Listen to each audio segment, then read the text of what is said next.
Nous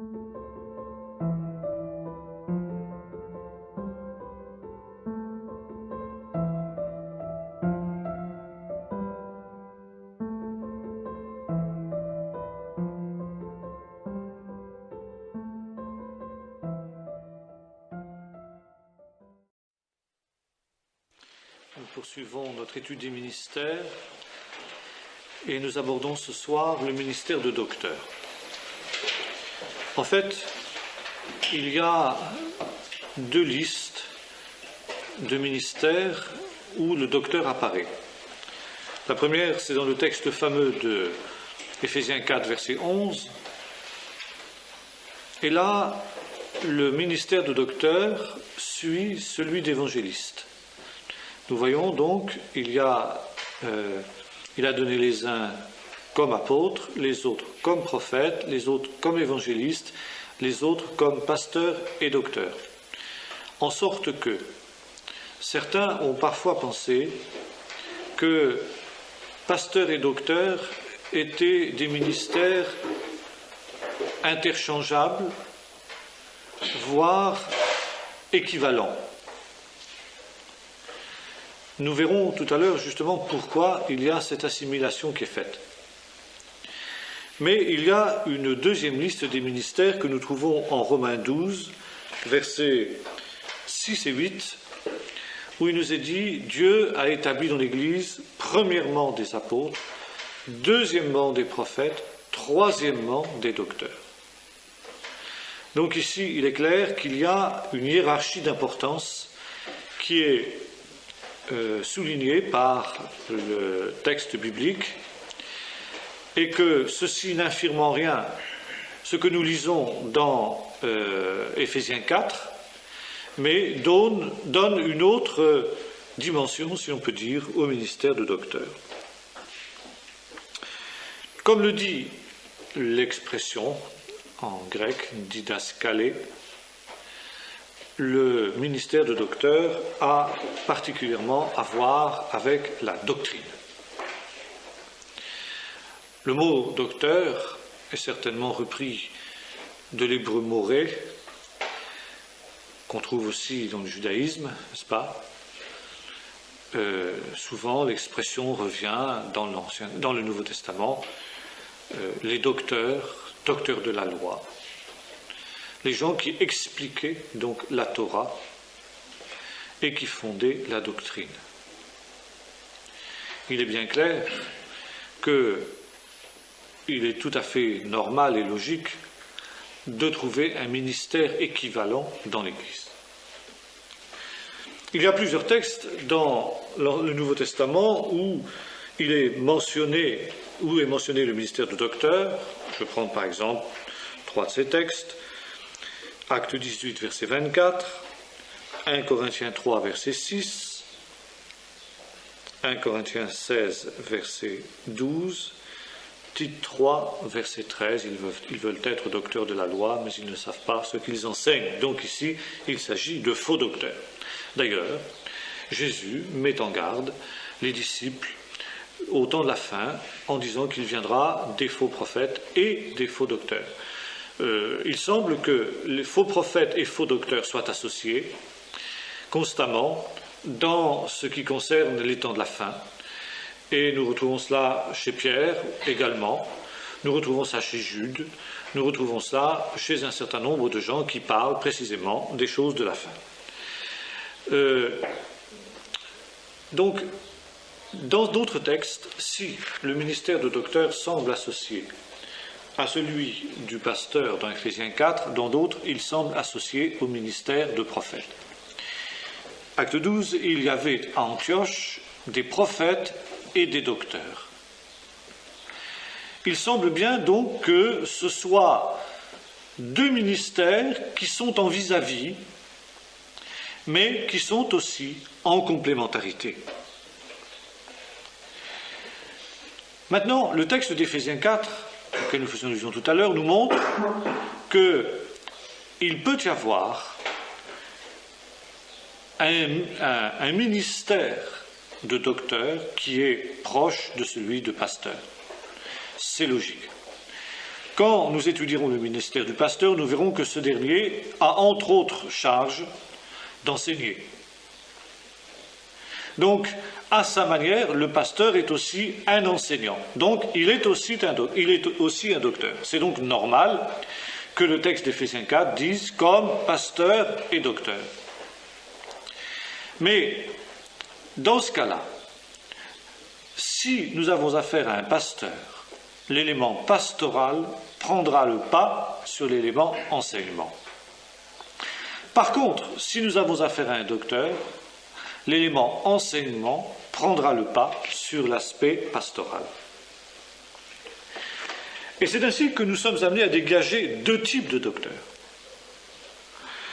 On pourrait appeler le docteur sédentaire, c'est-à-dire celui qui est plus attaché à une communauté locale et par conséquent à un rôle pastoral, même s'il est second par rapport à son ministère premier, qui est le ministère de docteur. Et puis, il y a le docteur au sens plein du terme, dont le ministère, en principe, est beaucoup plus itinérant. Le type le plus représentatif de ce ministère dans l'époque contemporaine, c'est celui de Butler. Butler, qui donc était professeur dans une école biblique, et qui de là voyageait énormément. Maintenant, dans le Nouveau Testament, le docteur type est Apollos. Apollos, qui avait, semble-t-il, déjà, avant sa rencontre avec le Seigneur, une propension à l'enseignement, une capacité d'enseignement, qui, à partir du moment où il va être rempli du Saint-Esprit, va être sanctifié par l'Esprit de Dieu, en sorte que Apollos va devenir un docteur. En quoi consiste le ministère du docteur? D'abord, on pourrait dire que comme tous les autres ministères, il est basé sur un certain nombre de charismes, de dons spirituels. Paul fait allusion à cela, Romains 12, verset 7. Il parle de la grâce qui lui a été accordée, c'est-à-dire, si nous reprenons le mot grec, la charis, d'où vient le mot charisme. Selon la grâce qui lui a été accordée, eh bien, il remplit son ministère. De la même manière, Apollos avait reçu une charis, une grâce particulière pour remplir son ministère. Bien sûr, nous pouvons dire que l'apôtre Paul aussi avait une dimension d'enseignant absolument remarquable. Et Paul est un des plus grands docteurs de l'Écriture, celui qui nous a laissé l'enseignement le plus profond qui soit. Vous allez me dire, mais était-il apôtre ou était-il docteur? Il était apôtre. Or, nous avons vu que le ministère de l'apôtre comprend un peu toutes les facettes des autres ministères, même si il y aura une accentuation plus grande dans un certain type de ministère que dans l'autre. Pour Paul, c'est clair, c'était le ministère de docteur, c'était l'aspect doctoral qui prédominait dans son ministère d'apôtre. Son ministère d'apôtre. Or, Paul nous parle de cet enseignement qu'il donne en disant qu'il ne l'a pas reçu d'un homme, qu'il ne l'a pas appris d'un homme, mais, dit-il, il l'a reçu par une révélation de Dieu. Et c'est pourquoi ici il nous faut tout de suite éliminer une conception erronée du ministère du docteur. Le docteur n'est pas un théologien. Or, aujourd'hui, la confusion est presque toujours faite. Et l'on considère, dans la plupart des églises historiques, catholiques, réformées, anglicanes, luthériennes et tout ce qu'on voudra, qu'on est docteur à partir du moment où on a un diplôme de théologie. Or, si Paul avait des diplômes de théologie qu'il avait acquis au pied de Gamaliel, c'est pas ça qui a fait de lui un docteur. cet évangile que je vous annonce, je ne l'ai pas appris d'un homme, ni reçu d'un homme, mais je l'ai reçu par une révélation de Dieu. Et Paul avait dû répudier, si j'ose dire, tous ses diplômes de théologie pour pouvoir apprendre du Seigneur. Quel est donc le charisme ou les charismes du docteur? Car encore une fois, le ministère de docteur est basé sur un don de Dieu, une grâce de Dieu. On ne devient pas docteur dans l'écriture parce qu'on est sorti d'une faculté de théologie, parce qu'on a étudié. On ne devient pas docteur parce qu'on a des dispositions naturelles pour l'enseignement. On devient docteur à partir du moment où on reçoit une grâce de Dieu pour cela. Maintenant, évidemment, ça ne veut pas dire que le docteur n'aura pas besoin d'étudier. Ça ne veut pas dire qu'il n'aura pas besoin d'un minimum de recours, je dirais, à une bonne théologie. Mais je mets théologie entre guillemets. Mais ça veut dire que l'essentiel de son ministère ne vient pas de là. Et la capacité du docteur vient, comme le dit l'apôtre Paul, d'une révélation de Dieu sur l'Écriture. Dans le fond, c'est l'expérience qui était celle des disciples qui allaient à Emmaüs, ou plutôt des disciples dans la chambre haute le soir de la résurrection, où il nous est dit, alors il leur ouvrit l'esprit pour qu'ils comprennent les Écritures. Le docteur est celui dont Dieu ouvre l'esprit pour qu'il comprenne l'Écriture et qu'ensuite il soit capable de l'expliquer au peuple. Le prophète, et on voit la différence ici dans le domaine surnaturel, le prophète est quelqu'un qui a une révélation en dehors de l'Écriture.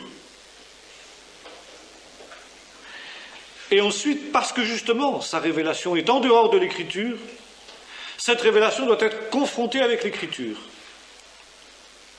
pour voir si elle coïncide avec l'Écriture.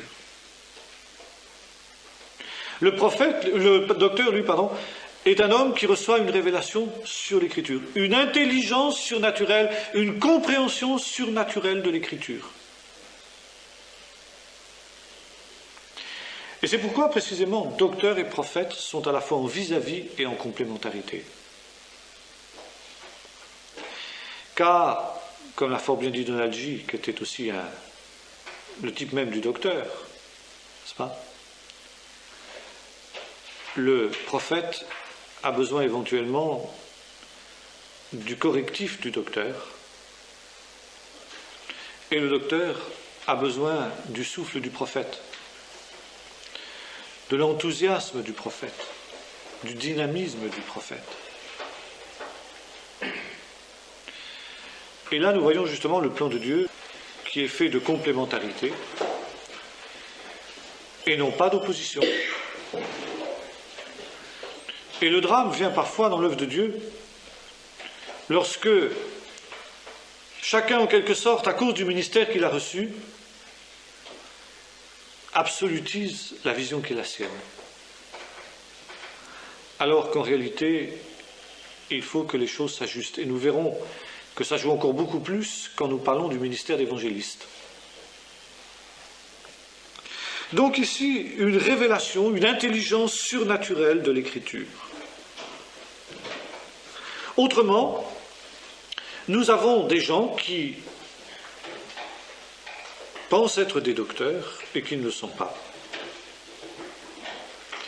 Nous avons des gens qui ont des talents naturels pour l'enseignement ou pour l'exégèse des textes, parce qu'ils ont appris les techniques qui s'y rapportent.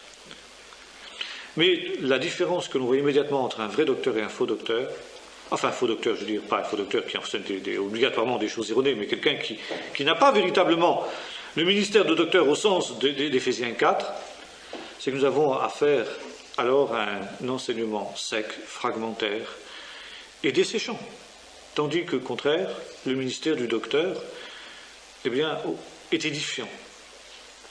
Il y a un souffle de l'esprit qui est de nature différente de celle du prophète, mais qui est néanmoins un souffle de l'esprit véritable qui anime le ministère du prophète, du docteur.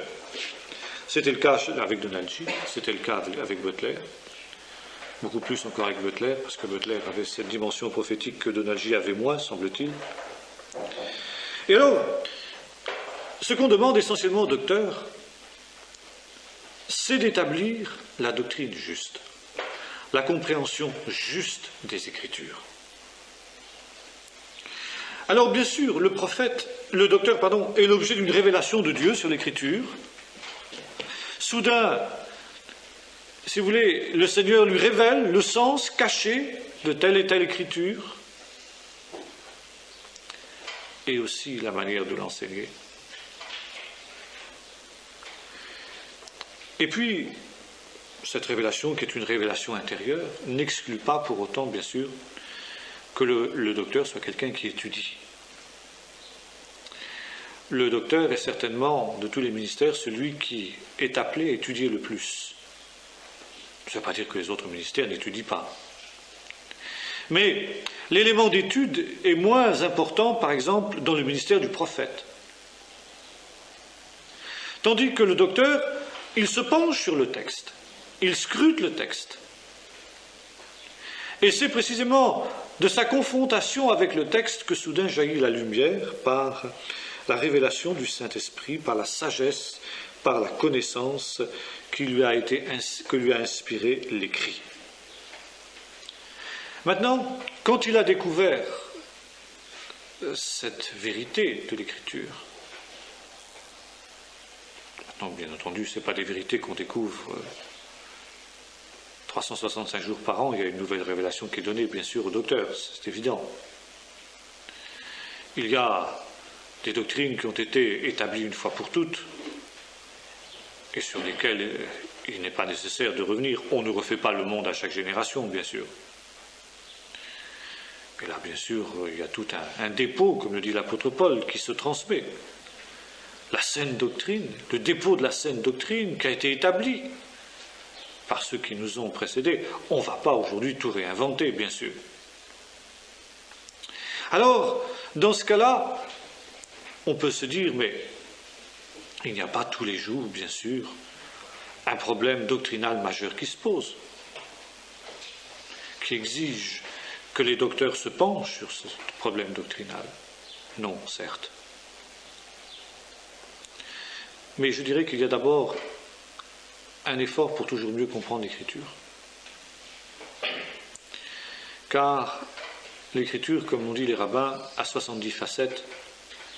Ça veut dire qu'on n'en a jamais épuisé la richesse. Et il faut évidemment que cette richesse de l'Écriture soit toujours conforme à l'analogie de la foi. Ça veut dire que ça reste cohérent avec l'ensemble du texte biblique. Et c'est au docteur d'y veiller. Et puis deuxièmement, il faut que ça redescende dans le peuple. Et le propre du docteur, c'est celui justement qui va rendre ces vérités, parfois complexes, accessibles, compréhensibles au peuple. Le vrai docteur, c'est celui qui rend simple des choses compliquées. En sorte que le plus petit, le plus humble, soudain perçoit la vérité, c'est une vérité qui l'illumine.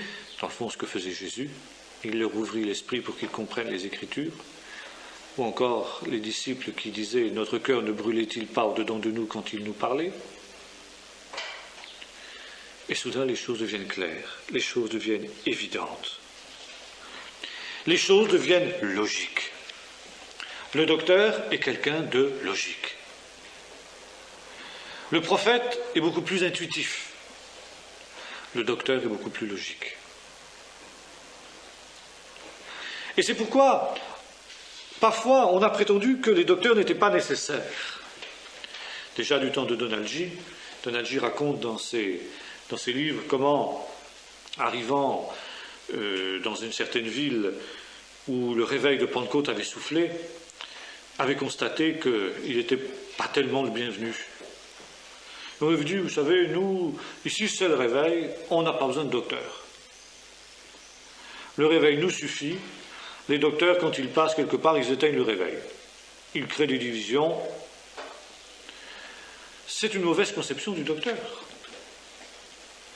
Bien loin d'éteindre le réveil, quand un véritable docteur est là, rempli du Saint-Esprit, il va donner une nouvelle impulsion au réveil, parce qu'il va empêcher le réveil de dévier justement dans toutes sortes de voies d'égarement qui vont l'éteindre.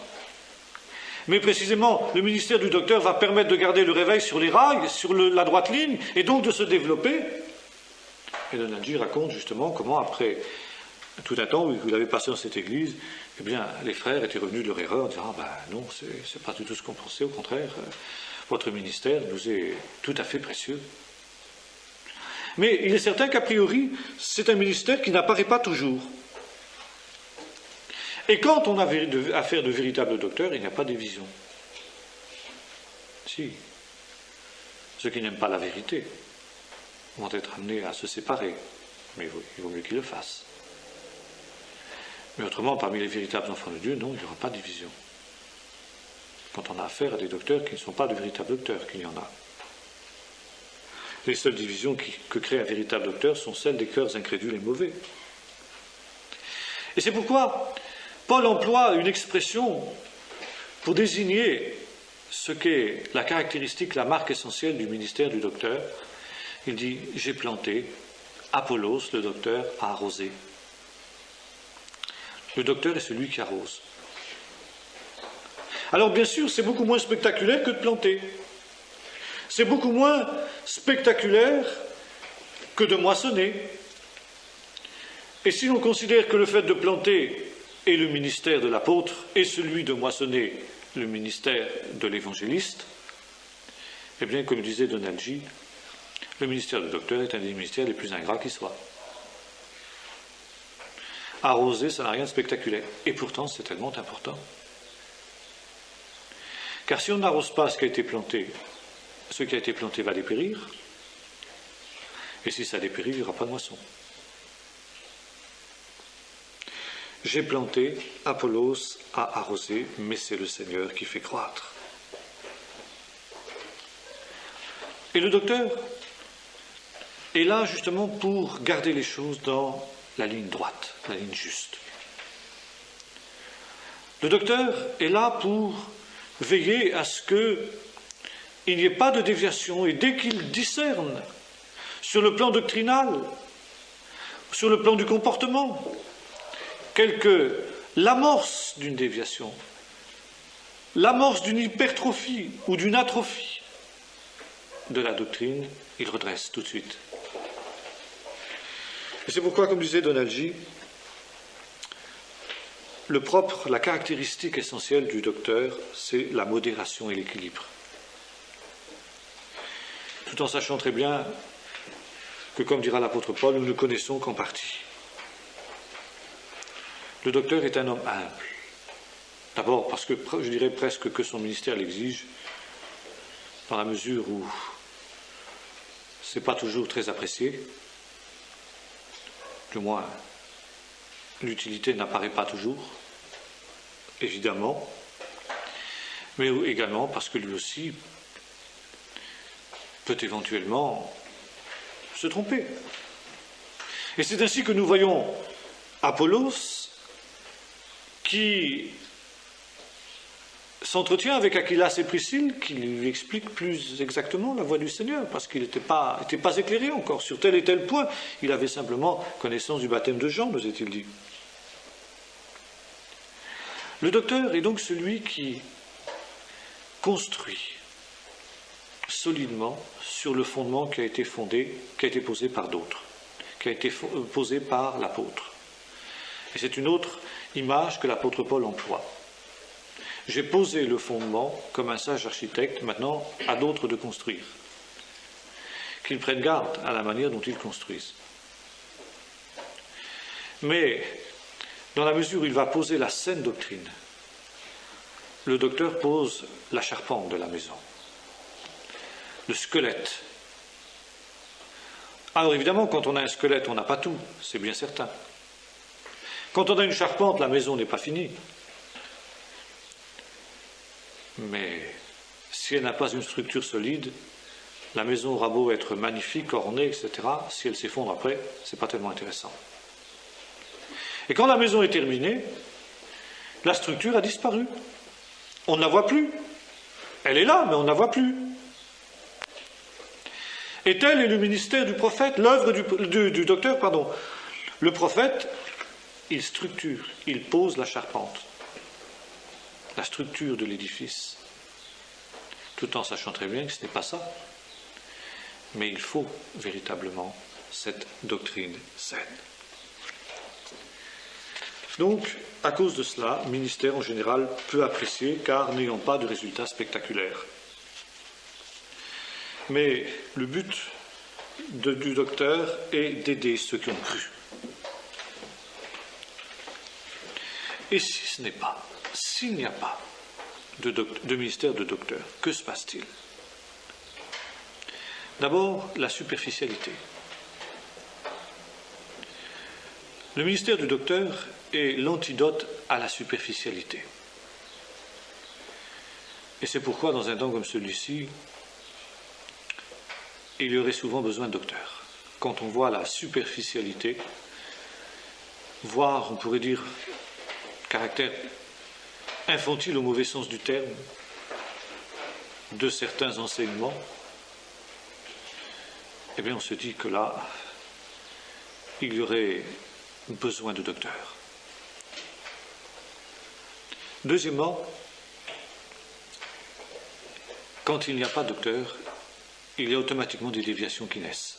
Surtout, je dirais, si on a affaire à un environnement charismatique. Dans un environnement non charismatique, ça joue moins. Et d'ailleurs,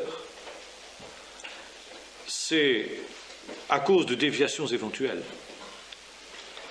dans le domaine des dons spirituels ou autres, que nombreux sont, dans le milieu évangélique, certains qui ne veulent pas entendre parler des charismes, et ont fait des expériences négatives à ce niveau-là, mais souvent, justement, c'est parce qu'il a manqué de docteurs pour structurer les choses.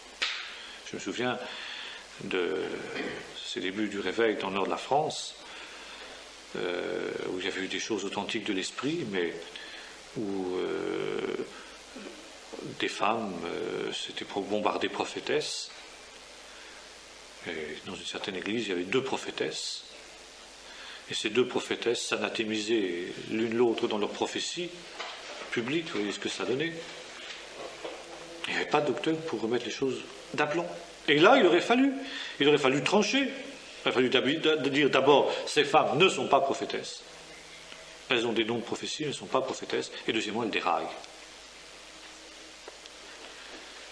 Et donc trancher, remettre les choses au point sur le plan charismatique, sur le plan de l'enseignement des dons spirituels. Or, précisément, que voyons-nous aujourd'hui? Eh bien, justement, un foisonnement de faux docteurs dans l'Église. Finalement, l'accomplissement de ce que Paul disait à Tite, ils veulent être docteurs de la loi, ils ne savent pas ce qu'ils enseignent et ce qu'ils disent. Et dans un autre texte, Paul met en garde aussi en disant qu'il n'y a pas beaucoup de gens qui enseignent, au sens donc de docteurs. Il ne peut pas y avoir dans l'Église des foules et des foules de docteurs. Et précisément aujourd'hui, n'importe qui enseigne sur n'importe quoi. Oh, c'est l'esprit du siècle, dira-t-on tout simplement. L'esprit du siècle qui veut que tout le monde soit polyvalent et que la démocratie étant, il n'y a plus d'enseignants, il n'y a plus d'enseignés, etc. Et par conséquent, nous voyons toutes sortes d'enseignements. Et on a l'impression que chacun cherche son truc. Alors vous avez ceux qui enseignent pour les couples en difficulté, et ceux qui enseignent sur les enfants, Vous avez ceux qui enseignent sur le fil à plomb, vous avez ceux qui enseignent sur la 4e dimension. Chacun a trouvé un truc. Ça veut dire qu'il croit qu'il a, ou il affirme du moins, qu'il a reçu une révélation de Dieu, la 4e dimension, le fil à plomb, le moyen de la louange mécanique pour avoir du succès en tout. Alors, on commence à répandre cet enseignement. Et puis après, on écrit des livres, ça circule. Et vous avez toutes sortes d'enseignements bizarres qui courent les églises. Les gens se passent ça, et puis sont ébranlés, sont troublés par toutes ces doctrines. Et il n'y a pas de véritable docteur pour remettre les choses en place. Et même s'il y en avait, les gens ne les écouteraient pas. C'est tellement séduisant, ces fausses doctrines. Mais on ne se rend pas compte que ce faisant, on est en train de vivre un des signes de la fin, tel que le Nouveau Testament l'annonce. Il y a eu des faux prophètes, il y aura aussi des faux docteurs. Et alors, qu'est-ce que ça nous donne? Eh bien, ça nous donne finalement ce qui était à Corinthe. Avec des écoles diverses au sein des églises. Moi, je suis de Paul, moi, je suis d'Apollos, moi, je suis de Céphas, moi, je suis de Christ. Alors, vous avez aussi dans les églises ceux qui sont les adeptes de la 4e dimension, ceux qui sont les adeptes du fil à plomb, ceux qui sont les adeptes de la louange mécanique, ceux qui sont les adeptes de telle et telle autre bizarrerie. Et alors, chacun essaie de pousser son truc sur le devant de la scène, et ça nous donne quelque chose d'épouvantable. Ça nous donne un royaume divisé contre lui-même, ça nous donne une confusion doctrinale sans précédent. Et un grand nombre des problèmes de l'Église moderne viennent justement de problèmes doctrinaux. Souvent, des problèmes doctrinaux qui naissent à partir soit d'expérience. Je me souviens de ce pasteur qui un jour me disait qu'on peut être rempli du Saint-Esprit et pourtant être possédé. Ah bon? J'ai réagi. Enfin, c'est pas ce que dit la Bible. Ce pasteur dit... En tout cas, l'expérience montre que c'est vrai. Ah bon, je dis, parce que donc l'expérience a raison contre la Bible. Voilà. Exemple de déviation. Il aurait fallu voir de quelles expériences parlait ce brave pasteur. Il aurait fallu prendre les cas à partir desquels il construisait sa doctrine. Est-ce que ces gens étaient véritablement convertis? Ou est-ce que ce n'étaient pas des gens qu'on avait pensé qu'ils étaient convertis alors qu'ils ne l'étaient pas? Étaient-ils bien possédés ou avait-on vu des démons là où il n'y en avait pas? Enfin, il y aurait beaucoup de choses à dire. Voilà, à partir de 2-3 cas comme ça qui ont semblé, hop, on construit une doctrine. Alors vous avez ensuite toute cette doctrine, il y a différents stades où on n'est pas toujours possédé, mais on est démonisé, et alors il faut, je ne sais pas quoi, lier, confesser les péchés de vos ancêtres depuis la 4e génération. Alors, pensez si les ancêtres sont morts et enterrés depuis 4 générations. Alors maintenant, la dernière, dans les milieux charismatiques, j'ai appris ça l'autre jour, c'est que maintenant il y a des personnes dans les milieux de renouveau catholique, comme ils disent, qui sont en contact avec les âmes du purgatoire. Alors, où on en est? Alors, comment voulez-vous que les choses marchent avec des choses comme ça? Alors, évidemment, on peut dire, on n'a pas besoin de docteur. Ben oui. Mais ils se donneront une foule de docteurs, nous est-il dit, selon leur cœur, détourneront l'oreille de la vérité et se tourneront vers des fables. Nous vivons cela. Or, précisément, les erreurs, les faux docteurs sont des gens qui hypertrophient certaines vérités. Alors que précisément le véritable docteur, c'est l'inverse, c'est l'équilibre. Et bien souvent, il y a aussi derrière ces faux docteurs un esprit d'orgueil. Celui de d'avoir son truc, quoi. J'ai trouvé mon truc, moi. Moi, c'est le fil à plomb. Ça y est, là, j'ai trouvé un truc formidable. Maintenant, c'est les âmes du purgatoire. Ah ben, on est bien parti avec ça. Alors comme ça, on se fait un nom, on se fait une célébrité. On écrit un bouquin, des bouquins, 3 bouquins, ça se vend. On est invité, on tourne. Puis après, il y a une mode, une autre mode, un autre truc, un autre qui trouve un autre truc, qui chasse l'autre. Alors on renchérit, dit tiens, ça y est, je suis passé de la scène, il faut que je trouve autre chose. Tout ça n'est pas sérieux. Et non seulement tout ça n'est pas sérieux, mais c'est destructeur. Et c'est pourquoi il nous faut justement veiller. Et Jésus dit cela, méfiez-vous de ces faux ouvriers qui viennent en vêtements de brebis, mais qui sont en fait des loups ravisseurs, c'est à leurs fruits que vous les reconnaîtrez. Quels fruits porte leur enseignement? Le fruit de ces docteurs est-il confusion? Est-il division? Est-il celui qui amène à jeter le doute sur une foule de choses qui sont profondément bibliques, comme les dons spirituels? Alors on peut dire que ces docteurs-là ne viennent pas de Dieu. Mais leur enseignement, au contraire, contribue-t-il à ramener les choses dans l'équilibre, à apporter la bénédiction de Dieu sur le peuple, la vision juste, la vision saine, et la joie du Saint-Esprit, la joie que procure la vérité, le fait de savoir que l'on marche dans la vérité? Alors, c'est un prophète qui vient de Dieu. C'est un docteur qui vient de Dieu. Et somme toute, il y a cette approbation de l'Esprit de Dieu dans le cœur, et puis évidemment, la conformité avec l'Écriture. C'est le premier point. Seulement, comme en plus de ça, on ne connaît plus l'Écriture aujourd'hui, on ne lit plus l'Écriture, ça veut dire que n'importe qui peut venir raconter n'importe quoi. Je suis certain que ces gens qui nous parlent de la 4e dimension, ou bien de la louange mécanique, ou bien des âmes du purgatoire, seraient venus dans les églises telles qu'elles existaient il y a 100 ans, ou même au début du réveil et de Pentecôte, quand les gens étaient pétris et nourris de la parole de Dieu, eh bien, ils ne seraient pas restés longtemps en chair. On les aurait fait descendre manu militari, c'est évident. Mais comme précisément on ne connaît plus la parole de Dieu, on ne la lit plus, que voulez-vous? N'importe qui peut dire n'importe quoi. Plus c'est bizarre, et plus c'est prisé. Plus c'est extraordinaire, plus c'est spectaculaire, et plus c'est apprécié. Mais alors évidemment, on comprend que le pauvre docteur qui vient en disant non, les choses ne sont pas comme ça, c'est beaucoup plus... C'est la croix, la marche avec Dieu, c'est la croix, c'est le renoncement à soi-même, c'est la marche dans l'humilité. Il n'y a pas tous les jours des choses spectaculaires, il n'y a pas toujours des grandes choses, même s'il est vrai qu'il y en ait.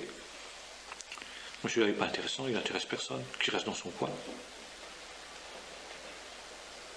Si on n'a pas des choses spectaculaires à dire et à faire, eh bien, c'est pas la peine, quoi. Seulement, la vérité de Dieu n'est pas toujours spectaculaire, c'est ça le problème. Et là, on arrive finalement à cette déviation que nous reprochent parfois certains catholiques quand ils attaquent la doctrine du libre examen en disant que chaque protestant est un pape la Bible à la main. Eh bien, on arrive à ça. C'est vrai aujourd'hui, dans certains milieux. Et cela vient encore une fois parce qu'on n'a pas la vision des ministères. Et là, nous revenons à ce que nous avons dit quand nous avons commencé cette étude sur les ministères, combien la vision du ministère est importante. Si on n'a pas la vision des ministères, eh bien, il y a toutes sortes de déviations. Le corps n'est plus un solide assemblage qui forme un tout bien coordonné. Il n'y a plus cette édification du corps qui tire son accroissement de la force qui vient de chacune de ses parties. On ne s'édifie plus dans la charité, dans l'amour, dans la vérité, etc., etc. On peut multiplier les exemples. Et ça, c'est le gros problème. Donald J. avait bien dit, le mouvement de Pentecôte réussira ou échouera dans la mesure où il reconnaîtra, où il ne reconnaîtra pas les ministères, il les remettra en valeur. Aujourd'hui, on ne veut plus de ministère du tout. Tout le monde peut tout faire. Alors il ne faut pas s'étonner de la gabegie dans laquelle on se trouve. Et alors, le docteur aussi, quand il est véritablement ce qu'il doit être, parle avec l'autorité du Saint-Esprit. Non pas dans des spéculations, non pas dans des, comment dirais-je, hypothèses plus ou moins fondées, mais avec une autorité qui vient du Saint-Esprit. Dans le fond, c'est ce que faisait l'apôtre. Paul, quand il évoquait, par exemple dans les Galates, regardez avec quelle autorité il enseigne. Et c'est ce qu'on disait de Jésus, il enseignait avec autorité et non pas avec les scribes. Vous avez entendu qu'il a été dit, mais moi je vous dis, c'est tout le contraire du théologien. Là, les pharisiens apparaissent comme des théologiens. Rabbi Untel a dit, et puis par contre Rabbi Untel lui a dit le contraire. Et puis un troisième rabbin a encore dit une troisième chose. Alors qu'est-ce qu'il faut penser là-dedans? Ce qu'il faut penser, on ne sait pas trop ce qu'il faut penser. Et finalement, quand on s'en va de là, on se dit, oui, qu'est-ce qu'il faut penser? Vous avez entendu qu'il a été dit. Mais moi, je vous dis, voilà. Et pourquoi tu dis ça, toi? Parce que je l'ai reçu de Dieu. Les paroles que je vous dis, ce n'est pas moi elles ne viennent pas de moi. Je les dis comme le Père me les a dites. Il a enseigné avec autorité, et non pas comme les scribes. Justement, ce matin, on recevait une lettre pas une lettre directement, qui rapportait les propos d'un brave ami, un monsieur, qui attaquait notre revue Keren, parce que nous ne mettions pas en parallèle la thèse israélienne et la thèse palestinienne. Alors nous ne faisions pas preuve d'objectivité. Je me propose de répondre à ce brave ami, ou de lui faire répondre du moins, parce que ce n'est pas moi qui l'ai écrit, que l'objectivité ne consiste pas à mettre d'un côté sur le même plan la vérité et le mensonge, mais de dire voici la vérité, voici le mensonge.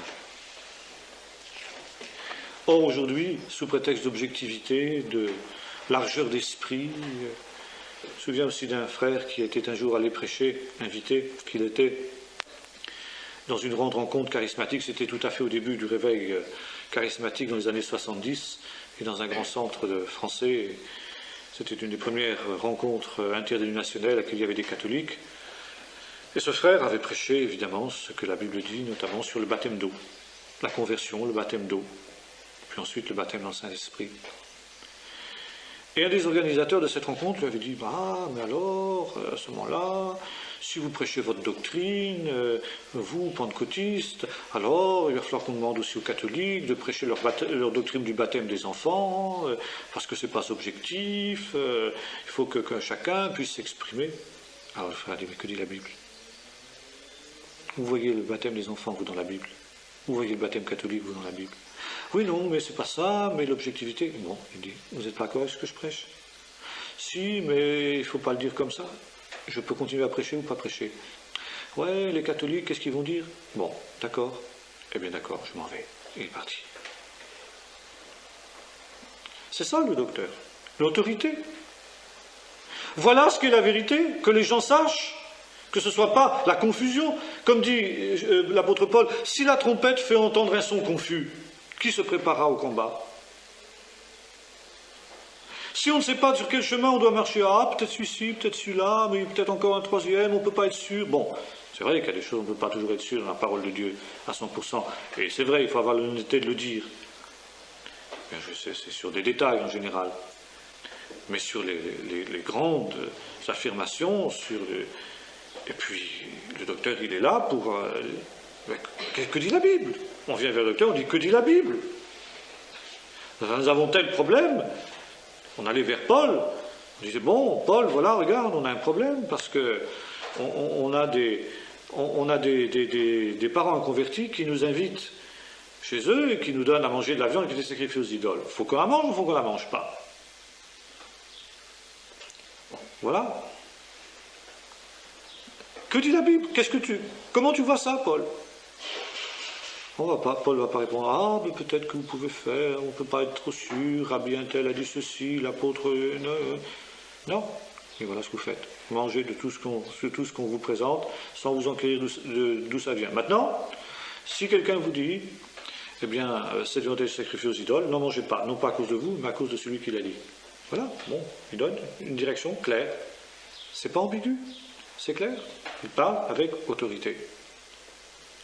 Qu'est-ce qu'il faut faire, Paul? Il faut se marier, il ne faut pas se marier? Bon, Paul donne aussi, là il est moins affirmatif, il dit mon avis. Voilà ce que dit le Seigneur. Il dit, maintenant, pour ce qui est de ceux qui ne sont pas mariés, les vierges, je n'ai pas pris un su de Dieu, je donne mon avis pour être fidèle. Mais pour le reste, voici ce qu'a dit le Seigneur, que l'homme et la femme ne se séparent pas. Bon, c'est clair. Sur le divorce, des choses comme ça. Il n'y a pas à discuter, c'est comme ça, il y a autorité. Et c'est pourquoi donc ici, il y a un grand besoin de connaissance parmi le peuple de Dieu aujourd'hui. Et le grand problème du peuple de Dieu, c'est qu'il ne se rend pas compte et qu'il méprise les ministères.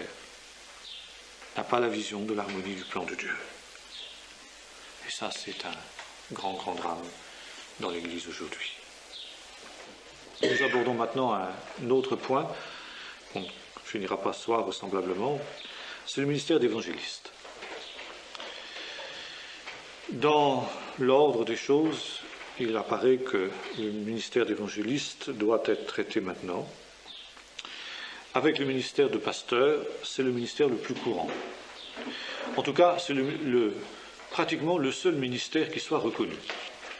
Par exemple, les Assemblées de Dieu de France ont pour principe, quand un jeune entre au service de Dieu, qu'il a fait déjà un prestage avec un pasteur ancien, de lui faire remplir un certain nombre de formulaires. Par exemple, sur la doctrine, pour voir s'il est d'aplomb sur la doctrine, exposer brièvement la doctrine du salut, la doctrine du baptême d'eau, la doctrine du baptême du Saint-Esprit, enfin, etc., etc.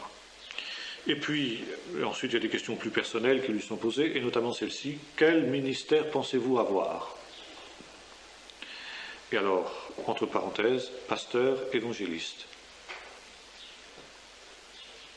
Et comme écrivait ou plutôt comme disait un frère qui avait dû remplir ces formulaires, il dit, moi j'avais envie de rajouter apôtre, prophète, docteur, point d'interrogation. Pourquoi il citait que ces deux-là et pas les trois autres? Parce qu'ils auraient sûrement eu du mal à concevoir qu'un jeune puisse dire je crois que je suis appelé à l'apostolat. Ben oui, peut-être. Encore que pourquoi pas. Alors à ce moment-là, il a fallu le prouver. Et l'éprouver de la part des frères anciens qui auraient recueilli les 10 formulaires. Mais c'était révélateur d'un certain état d'esprit. Dans les églises évangéliques, y compris dans les églises de réveil, bien souvent, les seuls ministères auxquels on pense, pasteur, évangéliste, terminé. Quand on ne fait pas d'évangéliste, en plus, un pasteur de seconde zone, je me souviens quand j'étais jeune converti, petite église évangélique où j'étais, il y avait un jeune pasteur stagiaire qui était là avec le pasteur plus ancien. Et quand il se présentait, le pauvre frère, il n'avait pas vu le piège. Il disait, ah ben moi je suis l'évangéliste du pasteur un tel. Il voulait dire par là, je suis son stagiaire. Et puis, le jour où il aurait fini son stage, il deviendrait pasteur. Ça veut dire qu'il avait un gallon de moins sur la manche, quoi. Alors on voit ici toutes les idées fausses qu'il y a sur le ministère de l'évangéliste. Je suis son évangéliste. Ça veut dire que je suis un pasteur apprenti, quoi. Puis quand j'aurai acquis l'expérience, je serai un pasteur à part entière. Mais pour le moment, je ne suis pas encore pasteur à part entière, je suis qu'un évangéliste. Alors qu'il est bien évident qu'un véritable évangéliste ne sera jamais pasteur, il restera toute sa vie évangéliste, et c'est heureux, parce qu'on a aussi besoin d'évangélistes. J'ai dit tout à l'heure qu'on avait besoin de docteurs, mais on a aussi besoin d'évangélistes. Et qu'est-ce que c'est donc que le ministère d'évangéliste? C'est un ministère donc très important. Et alors que le docteur est entièrement tourné vers les croyants, son ministère est entièrement tourné vers les croyants. Il enseigne les croyants, il n'enseigne pas les païens. L'évangéliste, lui, au contraire, est entièrement tourné vers les incroyants, vers les inconvertis. C'est donc deux ministères qui sont fondamentalement différents. Le but de l'évangéliste, donc, c'est de répandre la bonne nouvelle, comme le dit le mot évangéliste, parmi les non-convertis, parmi les incroyants, pour les amener à l'évangile, pour les amener à se tourner vers Jésus. Ce sont ceux qui n'ont qu'une seule prédication, la prédication du salut. Et un véritable évangéliste pourra vous prendre n'importe quel texte de la Bible. Et à partir de ce texte-là, vous pouvez lui donner n'importe quoi. Il vous ramènera toujours au salut. Prenez-lui un texte sur, je ne sais pas moi, les prescriptions du Lévitique sur les animaux à manger ou à pas manger, sur le fait qu'on doive détruire des vases qui ont été souillés par des animaux qui sont tombés dedans. À partir de ça, il trouvera le moyen de vous parler de Jésus mort sur la croix. Ça, c'est le type de l'évangéliste. Il n'a qu'un seul message. Seulement, il a ce message-là percutant, parce que l'évangéliste, il a la vision du salut des âmes. C'est sa passion. Il a une véritable passion pour le salut des âmes. Et sa vision l'amène toujours à entrevoir des plans nouveaux pour l'évangélisation, une stratégie nouvelle. Eh bien, maintenant qu'on a atteint ce but-là, il faut que, telle ville, là, il n'y a encore rien là-bas, il faut faire quelque chose, il faut qu'on voit comment est-ce qu'on peut les atteindre, etc. Tel pays, telle région, etc. Ou même éventuellement à l'individu. L'évangéliste, c'est celui qui est capable de vous aborder un illustre inconnu dans des circonstances les plus rocambolesques et puis de l'amener au Seigneur. Scott, n'hésitez pas de temps en temps, et ceux qui se souviennent de lui, évidemment, Scott n'était pas quelqu'un qui s'embarrassait beaucoup de complexes. Il avait raison d'ailleurs, quand il s'agissait de l'Évangile. Et par exemple, n'hésitez pas à s'agenouiller dans la rue avec un inconverti et puis prier pour lui, là, pour son salut, au vu au sud de tout le monde. Ne dérangez pas. Ça, c'est le véritable évangéliste. Deuxièmement, parce que l'évangéliste est l'homme d'un seul message, il a une prédication simple. Simple mais pas simpliste. Simple parce que, précisément, il s'agit toujours de l'ABC de l'Évangile. Des choses élémentaires, mais les choses élémentaires qui sont les plus importantes. Car finalement, si nous pouvions reprendre un petit peu ce que disait le sage Hillel, le rabbin Hillel, quand on lui demandait est-ce qu'on peut résumer toute la Torah pendant qu'on est debout sur un pied, il disait oui, aime ton prochain comme toi-même, tout le reste ce n'est que des commentaires. Eh bien, l'évangéliste pourrait dire la même chose. Crois au Seigneur Jésus et tu seras sauvé, puis tout le reste, la sanctification, le baptême d'eau, le baptême dans le Saint-Esprit, tout ça, c'est les commentaires. C'est vrai. Il a un seul message, mais c'est le message essentiel. Et précisément, l'évangéliste a un don, a un charisme pour faire passer ce message. Bien sûr, un docteur peut prêcher la même chose. Et il le prêchera d'ailleurs beaucoup mieux, si j'ose dire. Ça veut dire que sur le plan logique, sur le plan doctrinal, il ira sûrement beaucoup plus loin dans l'explication du salut que ne le fera l'évangéliste. Mais les inconvertis pourront entendre cet exposé doctrinal sur le salut sans que ça les touche. Tandis qu'ils entendront le même message dans la bouche d'un évangéliste dit d'une manière peut-être beaucoup moins élaborée, beaucoup moins logique, ça les touchera, ils se convertiront. Parce que précisément, l'évangéliste a un charisme que le docteur n'a pas. Il est capable de trouver les mots justes pour s'adresser aux foules comme pour s'adresser aux individus. Le type de l'évangéliste dans le livre des Actes, c'est Philippe. Philippe qui au départ était un diacre et qui ensuite est devenu évangéliste. Du moins s'est révélé être un évangéliste. Nous voyons, il nous est dit que c'était un homme sage, rempli du Saint-Esprit, qui était en même temps un homme humble. Humble car il connaissait ses limites, il savait que son ministère s'arrêtait à tel endroit, il n'allait pas plus loin, et quand il a eu terminé son travail en Samarie, qu'un réveil a éclaté en Samarie comme suite de sa prédication, après que de multiples Samaritains soient venus à Jésus, eh bien, il a envoyé chercher des apôtres à Jérusalem pour poursuivre l'œuvre, parce que lui, il savait bien qu'il n'en était pas capable, ce n'était pas son ministère. Et lui est allé plus loin. Quand le Seigneur lui a dit, va, abandonne ce grand réveil, va sur le chemin de Jérusalem à Gaza, celui qui est désert, il n'a pas hésité à le faire. Puis après, il ne revient pas en Samarie, il continue vers la côte, vers Gaza, vers Ashdod, vers Césarée, où nous le retrouvons plus tard. Un homme humble. Et plus que peut-être aucun autre, l'évangéliste a besoin d'humilité. Il a besoin d'humilité parce qu'il y a dans sa vie la présence du surnaturel. L'évangéliste a, parmi les charismes qui sont les siens, des dons de guérison, des dons de faire des miracles, des dons de révélation, de connaissance des esprits, du discernement des esprits plutôt, et donc la possibilité de chasser des esprits impurs. Et logiquement, de la même manière que les dons de révélation sont l'apanage du prophète, les dons de puissance sont l'apanage de l'évangéliste.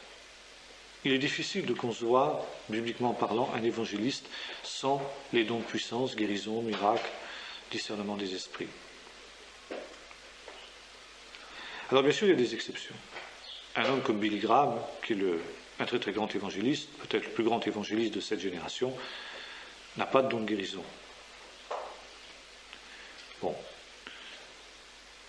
On peut se demander ce qui se passerait si Billy Graham en avait. Et on peut se demander si alors son ministère n'aurait pas une dimension encore beaucoup plus grande, même si la dimension de son ministère déjà est très grande. Mais bibliquement parlant, il est certain que Philippe avait ses dons. Et il nous est dit que les foules entières étaient attentives aux miracles que faisait Philippe. C'est ça qui les a fait frapper. Et souvent, effectivement, ce qui frappe les foules, c'est les miracles. On dira, mais enfin, le miracle, c'est le truc, alors pour... Non, pas du tout.